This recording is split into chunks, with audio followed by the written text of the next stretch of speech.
Good morning and welcome to the Frontiers of Knowledge segment of Dr. Lamba's Awakening Call. We live in the computer age, and the biggest worry while we are using our computer, whether it's a personal computer or it is a business one, the danger of the cyber attack, the danger of the product being hacked, your privacy being lost. Well, you might have antivirus software on your smartphone, on your tablet, on your laptop, and your desktop, and protect from hacking. You again might avoid using them to visit malicious, suspicious websites and carefully protect your various login details. But are you still safe from being hacked? I don't think so. You see, our problem is that we think it's only the computer, the laptops, which are linked to the internet and are at a risk of cyber attack. And the multiple devices connected to the same network in our home are also a mark of danger. If a hacker breaks into one machine, he can break into all of them. Recently, the scientists claimed that they have hacked into computer network by sending a malicious fax. And there are many seemingly unlikely ways where hacker can get into your system. You might be very well protected from the front door to the internet, but somebody can get into the recent installed security camera of your home. Printers and baby monitors are the biggest and the easiest hacking devices. We do not recognize that they are being related to a computer. We do not necessarily think that a printer is connected to the internet. But the printers have their own internet connection and they talk to each other in home or in office, often wirelessly. And this connection provides the first step for the hackers to remotely access your network. They just need to get around any security control and they can hack into not just the printer, but all the devices connected with him. And one hacker said that he had hacked into 150,000 printers in order to raise awareness of their insecurity. Then baby monitors, security cameras are coming into picture today. Every home wants to have a security camera, and there's internet to connected to the internet to allow people, and that's to protect your home. But the New York Department of Consumer Affairs issued a public warning, and it was that security cameras and the home security systems are good, but they can be dangerous as well. They can be hacked. Similarly, baby monitor security has also been hacked in a number of cases, and there are reported incidents of strangers' voices being heard over them. That is one thing. But can you imagine the creation of the Internet of Things? I'm not talking of the internet now. I'm talking of the Internet of Things. Is a welcome sign to the hackers. And it means that it's not just the computer accessories that are connected, but also devices and appliances and objects that we traditionally do not think have internet connection. Cars, toys, thermostats, medical implants, and even coffee machines can be hacked. And there have been reports that the Internet of Things makes hacking into these smart coffee machines, into these smart traditional items like toys, your daily thermostat, your medical implant, they can be hacked.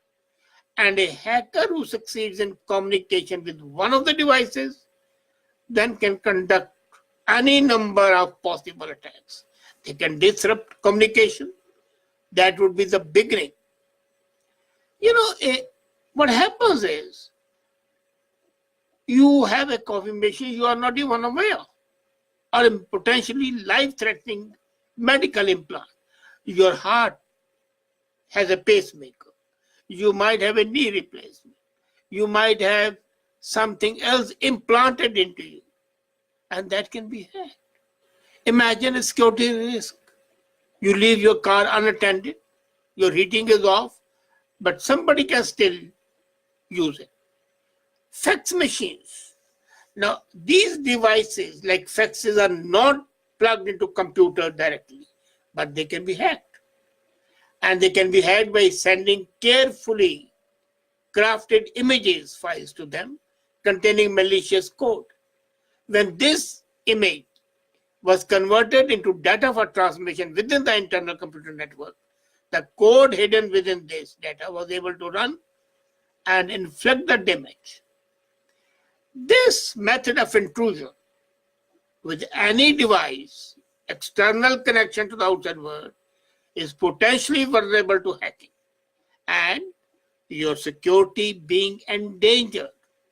So this knowledge was quite pertinent. So you have got to say, networking security technologies as a firewall, strong authentication methods, reduce our risk, but they are not absolutely capable of converting your home into a Fort Knox which cannot be penetrated.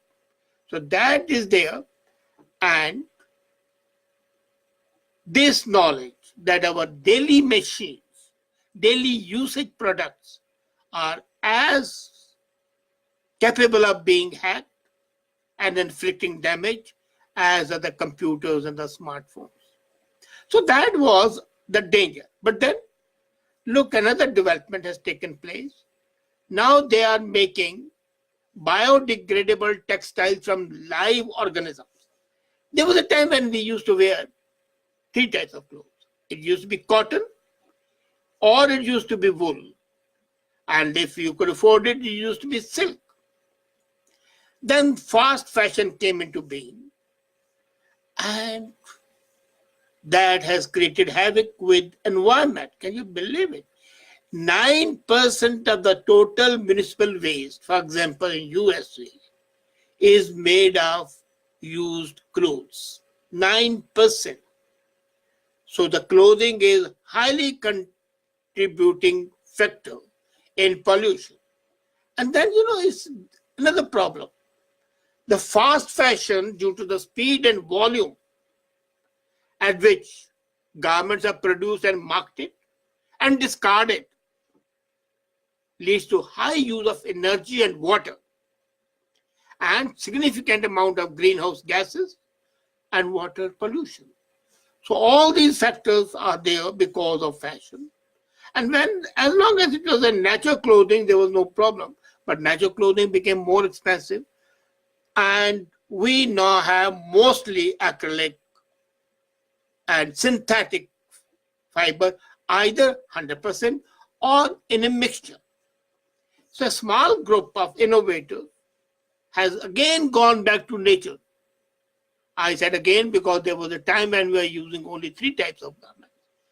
And the purpose is to put the wastefulness and pollution in the apparel industry out of fashion right at the source.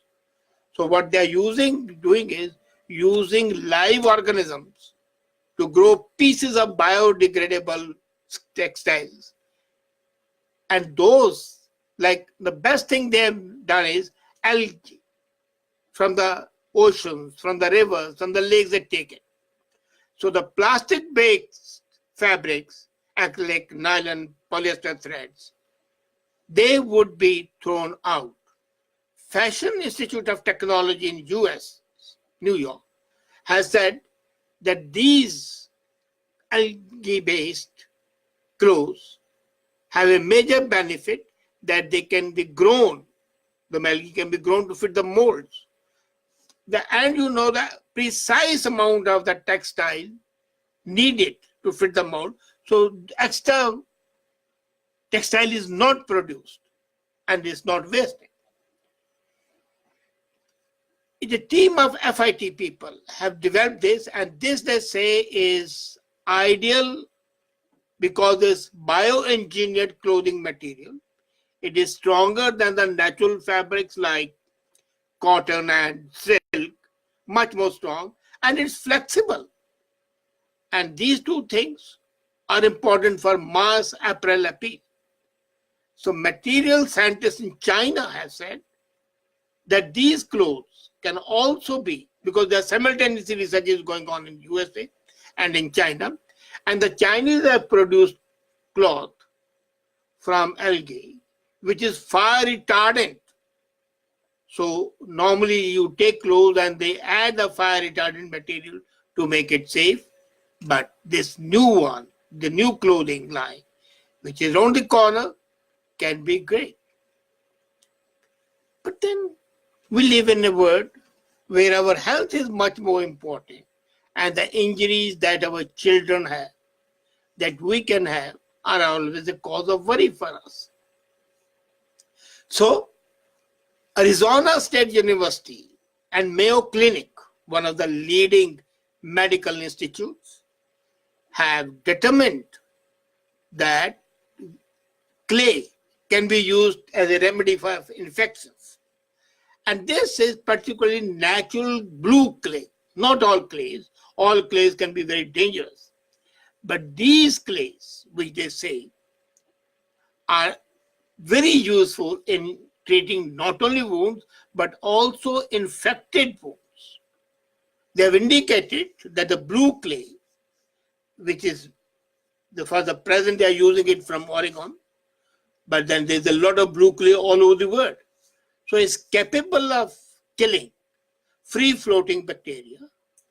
It is capable of reducing iron and aluminium from the body, from the wound, and kill all the free-floating bacteria.